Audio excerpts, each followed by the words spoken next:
Alrighty, we're getting into a really fun video. Hi, we're talking today about the WNBA. What's that, you ask? Well, it's actually the sports ball that like the people dribble and stuff that the guys do, but it's for the ladies. It's for the broads, you see. And so there's like this issue that's been going on, and unfortunately, Caitlin Clark's on the same team as this other individual that we're going to get into. I know that you'd like to do sports betting with her because she gets you those extra easy points, and then you like to laugh about it because it's not really a real sport.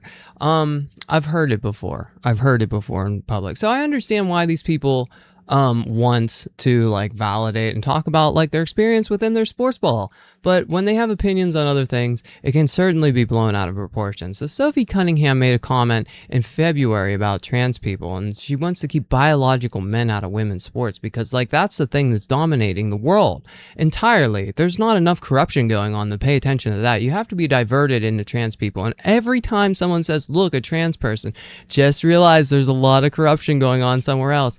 So we're going to break it down. We're going to get into it. So Caitlin Clark recently, MAGA Barbie, as she's being called, kind of pivoted her career from the sports ball to just like dictating people's genitals a little bit. And it's not a completely intentional thing, but at the same time, whenever I'm in like my social media feed, I get to see the pictures of her pointing, and like, it's just like the narrative has been shaped already. So we have to kind of get into it. She did do a post after an event at her Seattle Storm thing. The Seattle Storm has apologized for the conduct of co-owner toward young girls who supported Sophie Cunningham on Tuesday night. But footage and testimony shows a further storm of chaos that the two girls endured that the team had not addressed. So Sophie said, I truly believe that there's a safe space and love for everybody, biological girls, biological boys, trans women, and trans men. Everyone is welcome at my table. You can disagree and still be kind. So like, she wants to say like keep biological men out of women's sports, which isn't happening, but like trans women, are they allowed in women's sports, Sophie? I mean, do you want to continue and like make a comment on that? But here's the thing. Sophie's recently said that she is going to let people just do the speaking for themselves while expressing a desire to move past off-court controversies and get back to basketball, amid intense media focus regarding her comments on transgender athletes in women's sports. So I have to ask you, Sophie, you're into men, right? And am I a trans woman, or would you say that I'm a biological man? And previously you've said that you're into men. You want to date men. I did see that you're single. So like, would you go out on a date with me? Would you be interested? Reach out if you want to. I'd love to. I'm probably not going to have that good of a time though. I know that you make a lot of money. You make what is it? Let's see.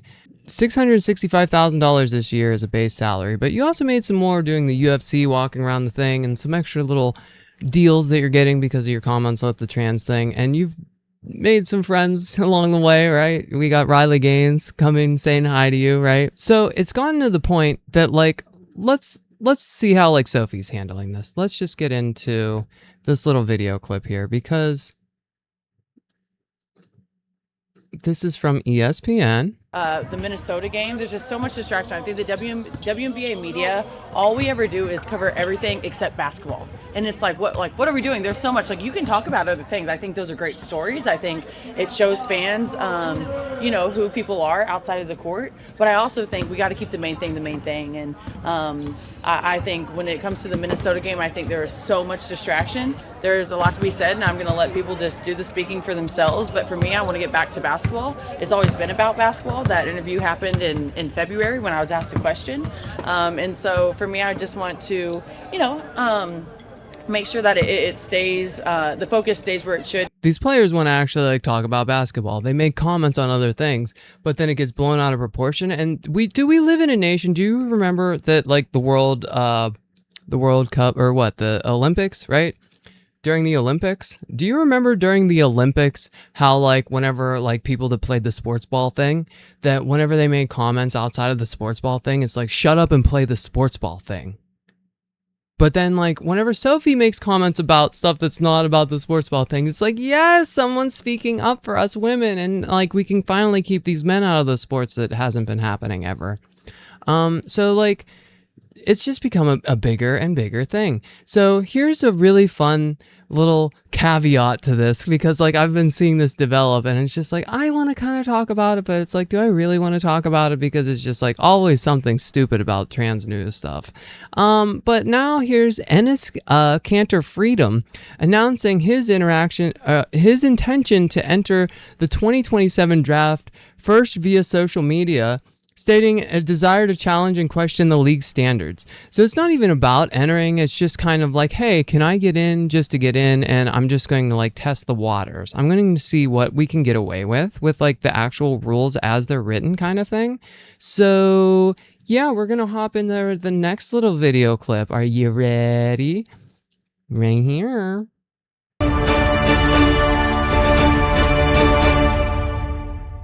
After careful consideration and reviewing the current eligibility guidelines, I am officially declaring myself a WNBA prospect. If simply declaring who you are is all that's required, then I meet every single requirement necessary to compete in the WNBA. Notice how he's like smiling, kind of like, right? Let's continue. My team and I have carefully examined the WNBA's eligibility criteria and governing framework surrounding self-identification and inclusion.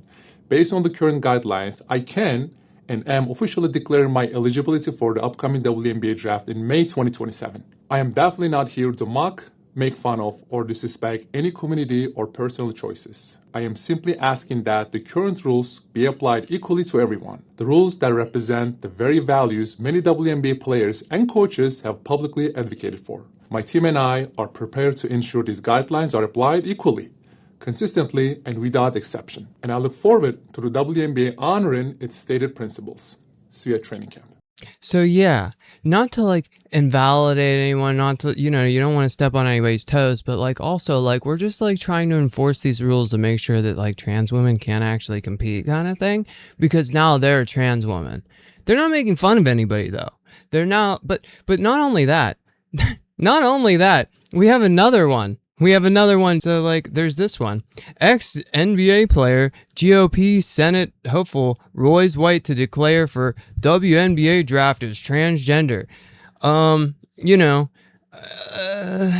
White, 35, a Republican candidate for the U.S. Senate who only played three games in his short NBA career, made an announcement on Friday on the heels of former first-round draft pick and Knicks center Ennis Cantor Freedom declaration earlier in the day. I'm transgender. I'm a woman. I identify as sometimes identifying as a woman for the purposes of professional basketball. Can we go back to the thing? Can we go back to the thing?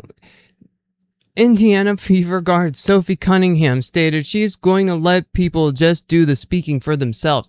When do trans women get to speak for trans women? I get like that it's like so validating that I'm like a woman that to like kind of mute me to make sure that I don't have a voice in this whole political debate field, right? That we don't have a way to actually express or like talk about this. We have to have people that are like capitalizing on the entertainment of like the facade and just carrying on this big goofy kind of silly, because that's what we are to people that haven't transitioned, is just like some quirky goofy kind of thing.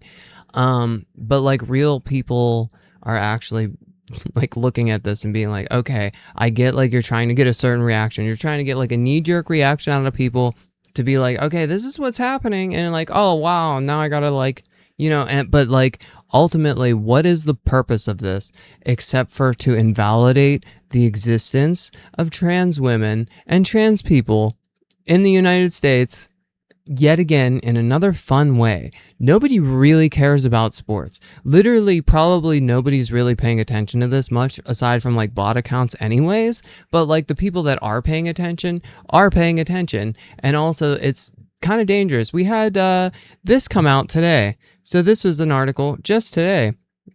And so this is from, The Guardian, and WNBA commissioner says league will continue discussing issue on transgender eligibility.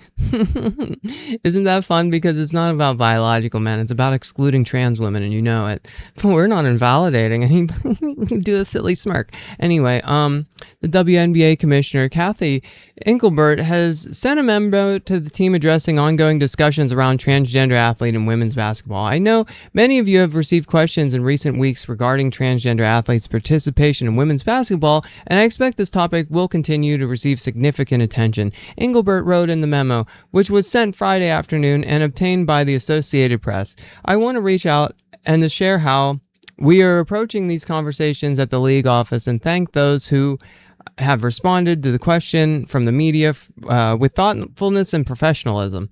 And so, it's just more being debated, more having our existence debated by non-trans people. Can we go back to the thing about how we should be the ones but that's the thing. And and even within the algorithm of social media stuff, I don't have the outreach that I do. And whenever I do speak up, I have countless people going after me just for existing for multiple things. They have the wildest imaginations when it comes to my body and what I do with my body and what I do with my existence. So I understand where you're coming from when you're just like, hey, can we just get back to the topic? Can we just kind of get back to the topic? Because I face it too. Except I don't get $665,000 a year to do what I do. I do this to try to stay safe, have my community stay sane. I think that's the purpose of the main takeaway and the goal of everything. But not only that, I got to bring up another thing. Alrighty, so this one's just really kind of fun, goofy, silly, because we're just going to get into this. This is comments from our vice president. And yeah, I'm just going to play this clip because basically what this is about is she addressed oh, this issue is so near and dear to my heart about protecting, women in women's sports, something along those lines, right? And what's your reaction to the backlash that Sophie got, right? In a nutshell. This is what the vice president said, and this is very scary language to me, but I'm sure a lot of other people would just brush it off as oh yeah, no, this is common sense, haha. I just think, look, sometimes when you're courageous in this country, some of the worst people in the world try to attack you. Sometimes when you're courageous, the worst people try to attack you. Am I the worst person, Vance? It's really fun living in this country. Let's continue. What I would tell Sophie and anybody else is keep speaking your mind. You actually are inspiring a dozen people for every person that criticizes you. And we cannot take our country back. We cannot save the United States of America unless you have people of courage who are speaking their mind. We can't take our country back. What does that mean? To erase me? Does that mean to erase me? To get a dozen more people? We don't need more people. We don't need more people. I already deal with enough criticism by enough people that don't know anything about the first thing about a trans person. We already don't have an education system that's so failing. People can't read above a 6th grade level, 54% of Americans. And this is what we have to focus on. The trans people that aren't in the women's sports. To stay out of women's sports. Do you realize how ridiculous this is? And do you realize what such a goofy kind of issue this is? And how it just continues to be the biggest issue in the world. Whenever, again, I will say, whenever somebody's oh, look, a trans person, realize there's a lot worse happening if you could only pay attention. Look at the tariff money that we're giving back to companies. Look at what's going on with viruses that are being engineered by AI currently. What's going on with flock cameras, the attention of hey, you can't even exist anymore without every little bit of your whereabouts being known. But if you divert that attention to trans people existing enough, then maybe people just will be blindsided by what happens next. I don't know. That's just how it feels.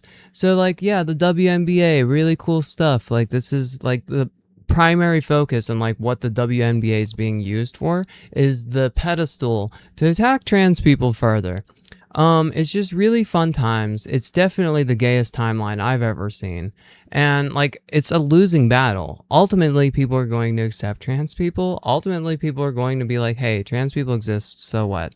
ultimately people are going to realize like what people actually look up in their spare time, and like they want to keep us around, I'm sure. So I think the big takeaway is this, that Sophie kind of opened up a can of worms that's bigger than what she realizes. There's this political argument going on in the United States about invalidating the existence of trans women, trans men, trans children across the entire nation. And so by making the comments that she did, it's been blown far out of proportion. As a character by herself, she doesn't seem to have that maliciousness about her that like Riley Gaines seems to have a little bit more of, kind of thing. She wants to get back to talking about the sports ball, right? We have other people making it more of a facade, though. We have the Ennis Cantor Freedom. We have the other individual. I mean, what's his name? I mean, they're so forgettable. Royce White. And so, like, we just have, like, our existence is kind of being, tested to see, like, hey, are we allowed to exist in anything, kind of thing? No, you're allowed to exist. Just stay away from our children, stay out of the churches. You can't have a job. If you go into the bathroom, you'll be arrested. And if you try to play the sports ball, guess what?